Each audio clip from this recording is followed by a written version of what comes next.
All right, we need to take ourselves a break. Joel McHale? Yes. How about you hang with us? Yeah. We'll do the news with our own Teresa Strasser. Let's interrupt the news for almost the entire newscast. How about it? Let's talk about cars. What do you got? Anyway. Remember the pastor who hates Barack Obama? Listen, Obama lied on his mother and his father. Now, got more. wait a minute. Is this the guy that looks like Dr. Huxtable's dad in the Cosby Show? That's Reverend Wright, who likes Obama. That was Obama's pastor. This is a pastor who hates Barack Obama. Mm-hmm. Who does he look like? The father from Fresh Prince of Bel-Air? Do we have any white pastors? Or are they just too boring and they kick them off the pulpit? Yeah, I think they kick him off. Because the white guys are like, hey, fellas, wow, it'd be neat if you guys could get into God.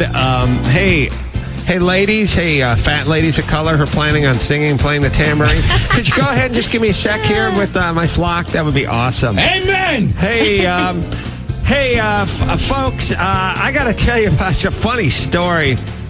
I drive a beige Taurus. I was Testify. Well, May I have a witness? Hey, folks. Again, all you folks standing up and dancing and swooning and feigning and clutching your heart and fanning Praise yourself. be. If we could just kind of slow down with that a little bit and go ahead and sit down in an orderly way.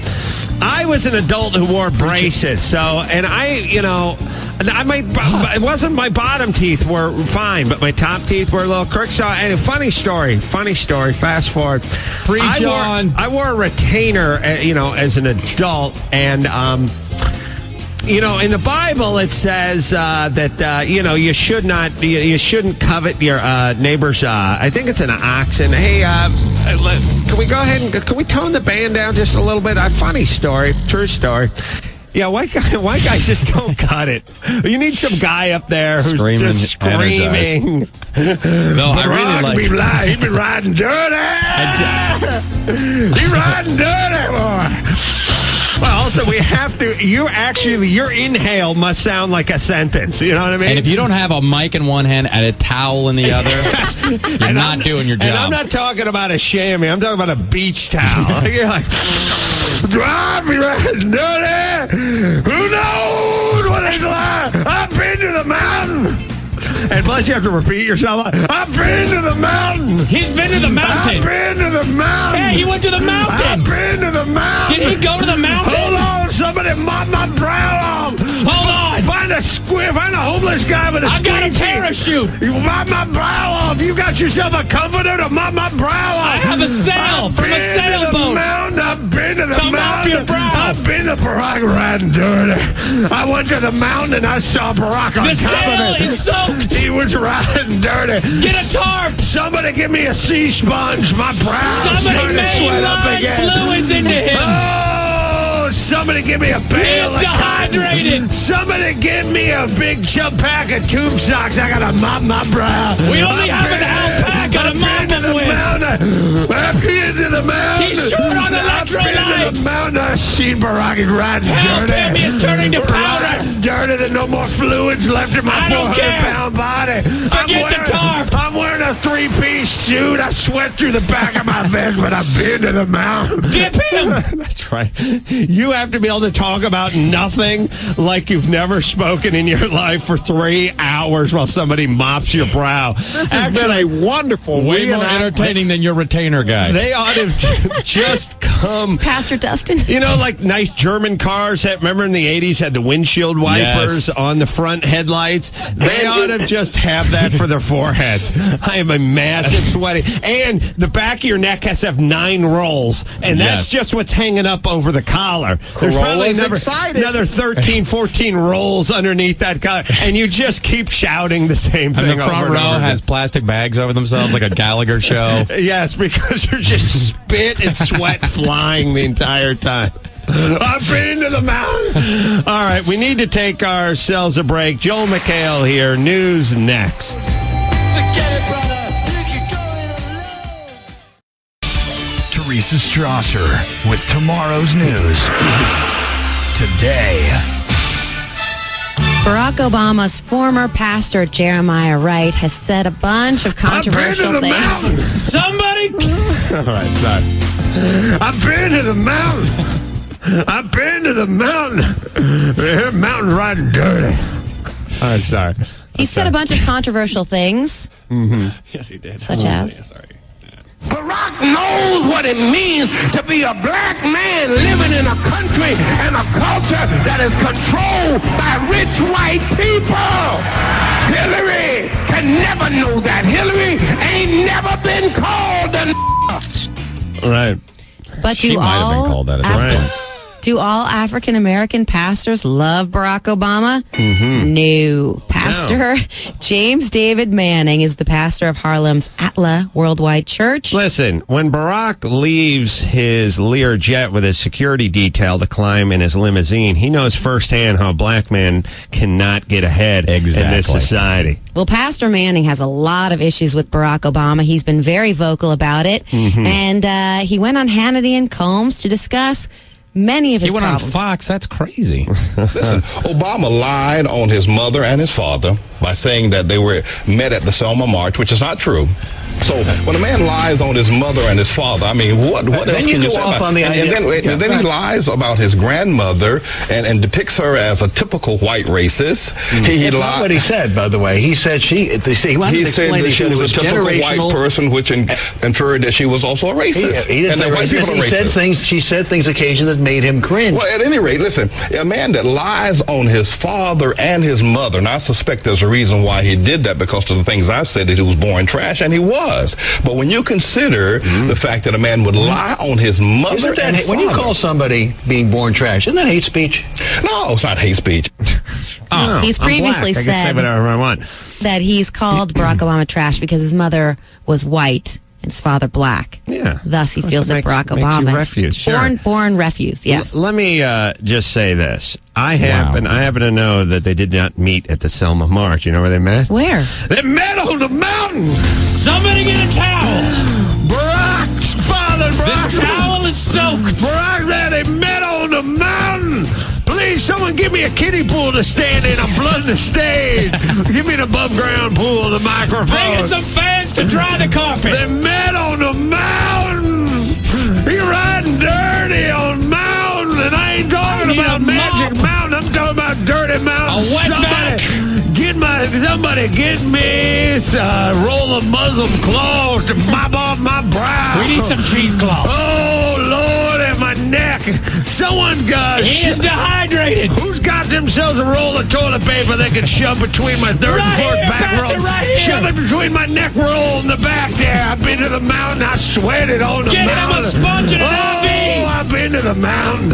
I've been to the mountain. Okay. Sorry, where were we?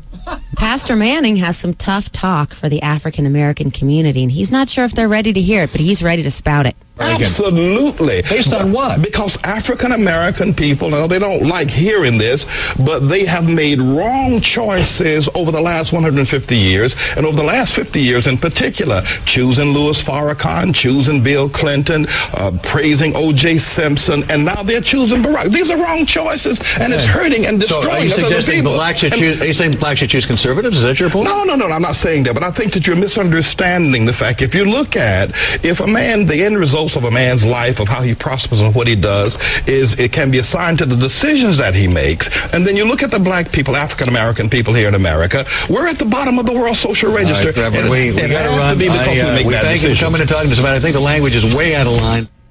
Hannity and Combs rapping him. He's disagreeing. I think he makes a couple of valid points. That was weird, because just when he seemed completely nuts, he sort of makes a few salient points. Yeah. Yeah, and by the way, the problem is once in a while, I'm going to go to his church. There's a switch you flip in your brain when you decide someone's nuts and you stop. The guy comes up to you and starts talking about his conspiracy theories involving 9/11, and you go, "Oh, nuts!" And it's easy. There's a toggle switch, and you switch it. Your eyes get a little glazed over, and you just nod. And then if the guy starts talking about something you agree with or actually starts making sense, it's too late. because you've switched the nuts flip. You flip that switch in your head and you're not listening anymore. But yeah, blacks rallying around OJ, I would say. I would go ahead and agree with that one. Picked the wrong horse in that case. That's Bill, our own conspiracy theorist. All right, what's the next story? And by the way, you know where I'm going after the show? Burbank, Lemleaf. No, I'm going to the mountain. Because I've been to the mountain. I'm going back to the mountain. We need some water balloons to throw at the preacher. Get Billy Mays in a super chamois to mop up my brow. Bring in a camel. I need a wonder Slice open its belly. Oh, pull out the bladder. Lord, I've been to the mountain. And I see Barack. And I seen his mom and his daddy. They're riding dirty. Riding dirty on the mountain. Mount Kilimanjaro. Don't say anymore. You are dehydrated. No, can't think anymore. There's no we need blood. A tank or a Gatorade. My blood is dry. It's like powdered tang. I got no saliva left in my mouth. I can barely spit on the mountain. Drain the reservoir. Somebody hook up an IV drip to this man. Someone get this brother a Gatorade because I've been to the mountain, but I'm lightheaded now. His eyes are drying I'm out of fluids. I got dust coming out of my pores. Change his suit. This camel is bone dry. He's been to the mountain and he's out of fluids. He needs salts. I'm lightheaded now. Somebody give me He's an gonna IV. pass out. All right, T, sorry, rest of news. Well, I'm debating about whether or not to do this story because it's a little bit upsetting. You guys tell me. It's about a teenager. Stop. Who goes to the mountaintop. Oh, no. Somebody! He's 13. He's been to the mountain. Hey, when I was in the mountain, I saw a teenager. He was at the mountain, too. Somebody needs to build an aqueduct outside the church. The reverend's out of fluid. Please, somebody give me some Pedialyte. I'm out of fluids over here. I am bone dry. We need to invent a new type of cloth that will absorb more. I sweat more than I can take in. I bring in, even if I bring in a gallon an hour, I put out 2 gallons an hour, and that's just on my brow. It's impossible to remedy the situation until he stops talking. Somebody get a wet dry vac and see if they can mop up my brow. So it's some fluid back into me. We're going to build the church in a lake.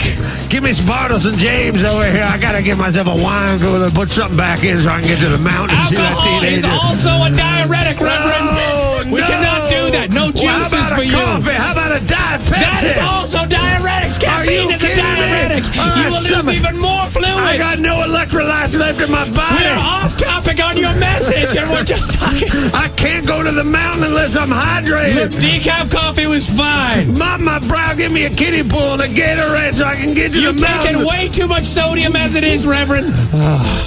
I think I need to tell you why this 14-year-old boy does need Jesus. Something very horrible happened to him. What happened? Well, this young boy was at school in Sweden. He got into a fight with another boy in the locker room at school. Yes. The fight ended when the 14-year-old boy got kicked in his crotch. Every damn night. He tried to walk it off, but by Saturday, the pain had become so unbearable, he broke down and told his mom what happened. The kid's mom called an ambulance. He was rushed to the hospital where doctors told him the damage was so severe, he'd have to have both testicles removed. Good for the guy who kicked him in the nuts, though, because word travels fast on the schoolyard. In Sweden. And you become the guy who, look, the last guy decided to throw down with me is speaking in falsetto and walking around without a sack. He's a eunuch. Yeah. You want to go down that road? You know what a castrati is? Yeah, that's him. Yeah. You want to go? You want to go? I didn't think so. They had to perform an orchiectomy, which is what the surgery is called, to remove a testicle. And if both are removed, it results in sterility and a total loss of sex drive.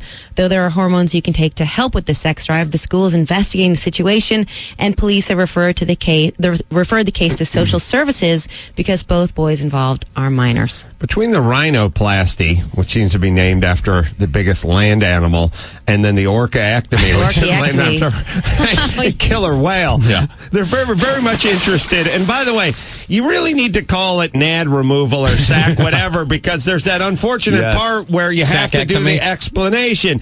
Yeah, where the people, the uninitiated, show up at the house and it's like, oh, where's Kevin? He's resting. What happened? Orchiectomy. Can you explain that to me for the next 20 minutes? See what I'm saying? It makes it worse. Is that some sort of Latin phrase? Lop the sack off. We need to take ourselves a break. Don't worry. We buried him up on the mountain. We'll take ourselves a quick break. Back with Joel McHale and the rest of the news. T, do you have a tease? Oh, yeah. There's some breaking news this morning about hottie Karina Smirnoff, one of the dancers on your show. Does she have 2 Marios? Not only is she hot, but she's named after my favorite booze. Yeah. I mean, that's what you call win-win. We'll take ourselves... And she had a water bufflectomy earlier. She did have the rhinoplasty. Yeah. We'll take a break. We'll be back with the news and Joel McHale next. From the furthest star to the center of our souls.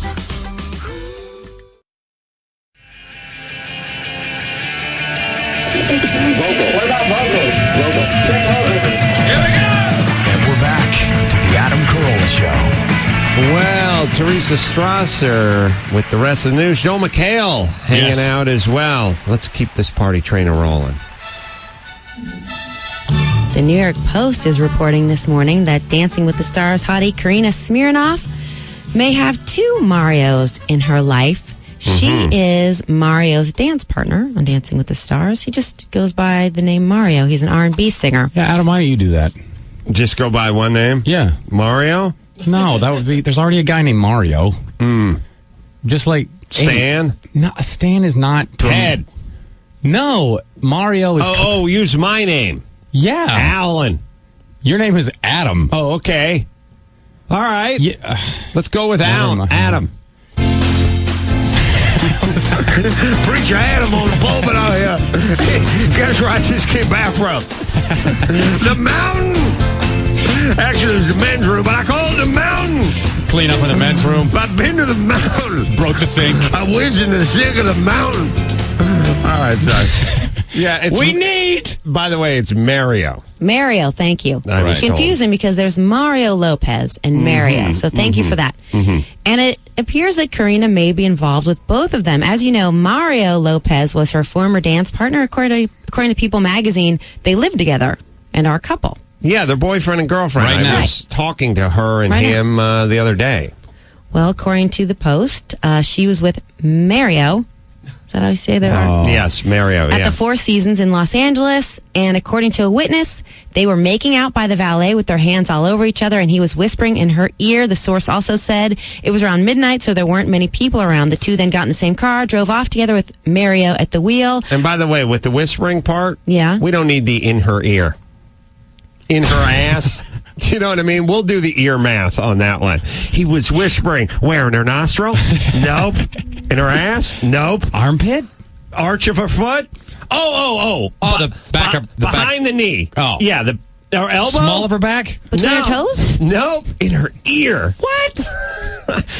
Wouldn't it be great if she'd gotten also involved with someone named Mario? It would not be good for me. I can't handle the two. Mario and Mario, right. Well, is she with Mario and Mario? Reps for the show and for Lopez did not return calls to the Post. Karina's rep denied the kiss, saying they have relocated, or is he staying at the Four Seasons? They were at the Four Seasons. You know, I would imagine having a cocktail together. So I guess these things happen. Adam, you don't have time to have cocktails anymore. I should do more socializing with my partner. Yeah. Do you guys ever have lunch or anything like that? Chuck E. Cheese. I gave her a ride to the airport once. That was about it. Was it on a mountaintop? Although you couldn't tell she was in the car with me if you saw us. Oh, no. Yeah.